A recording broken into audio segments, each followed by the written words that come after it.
et meetermõõdustikus joonise toomisel paberisse juhtub tegelikult täpselt samamoodi, et see layout'i skaala tuleb 2:1, kuna autokäed ei oska siis vahet teha meetritel ja millimeetritel. Paneme siia ühe vaateportsu. Nii, ja kui nüüd see joonis siia keskele sättida, siis skaalaks tuleb panna 2:1. Siis on ta ilusti 1/500.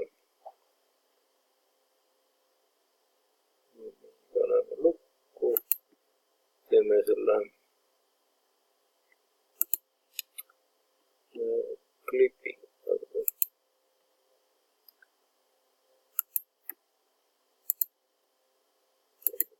Siis selle siukse kuju nagu see paber on.